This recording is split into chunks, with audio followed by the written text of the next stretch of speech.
Junko Furuta was just 17 years old when her life was stolen in one of the most cruel and senseless crimes in modern history.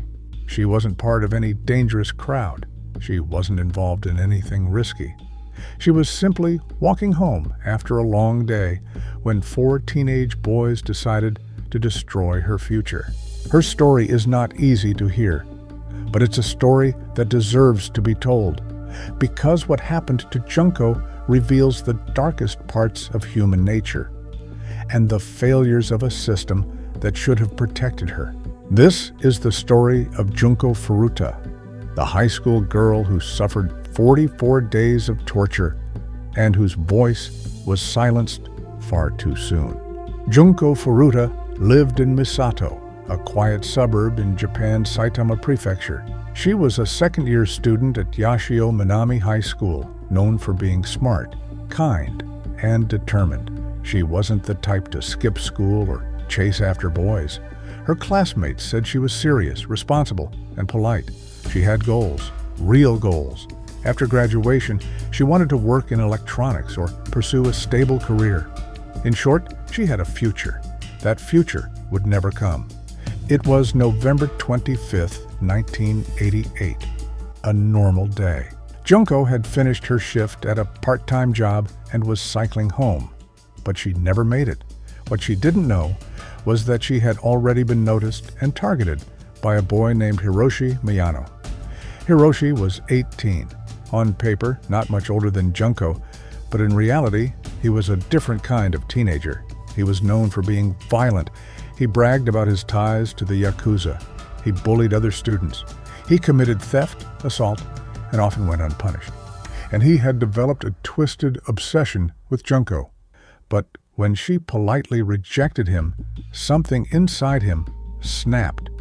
That evening, Hiroshi and his friend Shinji Minato decided to act. Minato would kick Junko off her bike as she rode by. Then, pretending to be a helpful stranger, Hiroshi would rescue her and offer to walk her home. It worked. Junko was shaken, and when Hiroshi approached her calmly, she trusted him. But instead of walking her home, Hiroshi led her to an abandoned warehouse, then a hotel. There, he sexually assaulted her, and afterward, he called his 3 friends, Minato, Joe Ogura, and Yasushi Watanabe. They had a plan, a horrifying one. They decided to take her to Minato's house, where his parents were conveniently away. There, they held her captive. For the next 44 days, Junko Furuta would be tortured in ways that defy explanation. The boys told her she was going to die. They forced her to call her parents and say she had run away and was safe with friends. They threatened to kill her family if she tried to escape. From that point on, Junko was subjected to unimaginable abuse. She was repeatedly beaten, punched, kicked, and struck with iron rods. She was raped every day, multiple times a day, by all 4 boys, and often by other men they invited over. Some sources estimate that over 100 different individuals assaulted her. But the physical attacks were only part of her suffering. They inserted foreign objects into her body. They burned her with cigarettes and lighters. They pierced her nipples with needles. They forced her to eat cockroaches. At one point, they crushed her fingers with heavy weights, breaking her bones for fun. They tied her by the ankles and hung her upside down. She was denied proper food and water, sometimes fed only milk, or worse, her own waste. The injuries piled up. Her body became so swollen and damaged that she could barely move. Her internal organs were failing. Her face became unrecognizable. And still, they kept going. She begged for them to kill her, and they refused. Neighbors later admitted they heard strange noises from the house. Screams, thuds, crying. But no one called the police. No one investigated. Even Minato's parents, who eventually returned home, said nothing. Whether it was fear of the Yakuza or willful ignorance, the truth is clear. Junko was left completely alone. She tried to escape. Once, she found a phone and called the police. But before she could say much, the boys caught her. They made her apologize to the officers. No one followed up. She was alive, but barely. And by the time she lost the ability to walk, to speak clearly, or to even think coherently, it was already too late. On January 4th, 1989, 44 days after her abduction, Junko Furuta died. Her final moments were not peaceful. She was beaten with a metal bar. Her internal injuries caused a brain hemorrhage. She convulsed on the floor, and within hours, her body stopped moving. Even in death, the boys showed no humanity. They placed her body in a 55-gallon drum. They filled it with concrete, and they dumped it near a construction site in Koto, Tokyo, thinking they had gotten away with murder. But fate had other plans. A few weeks later, one of the boys, Hiroshi Miyano, was arrested for a different assault case. During questioning, he grew nervous. Eventually, he confessed to what had happened to Junko Furuta. Police searched the construction site.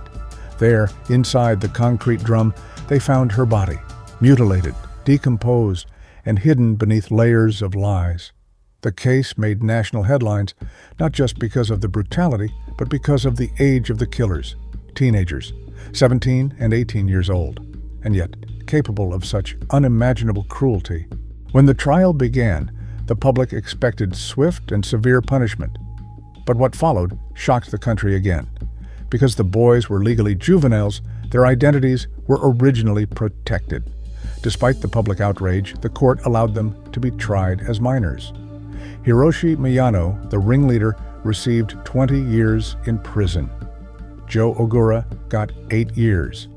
Minato and Watanabe received similarly light sentences. Some of them served less than 10 years.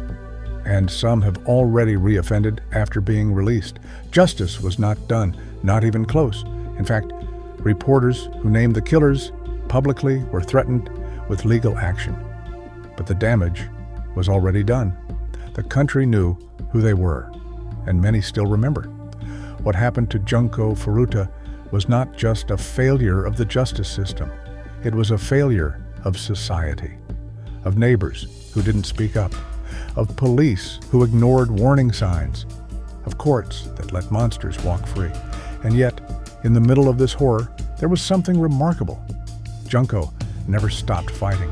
Even in her final days, she tried to escape. She tried to live. She held on, despite everything, until her body could no longer take it.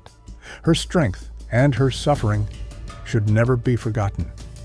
Today, her story is told in classrooms and documentaries, not to sensationalize it, but to remember her, to learn from her pain, and to make sure that something like this never happens again. Junko Furuta was more than a victim. She was a daughter, a student, a friend, and a person full of promise. She deserved love, safety, a future. Instead, she was robbed of everything. We tell her story not because we want to, but because we must. May she rest in peace, and may we never forget her name.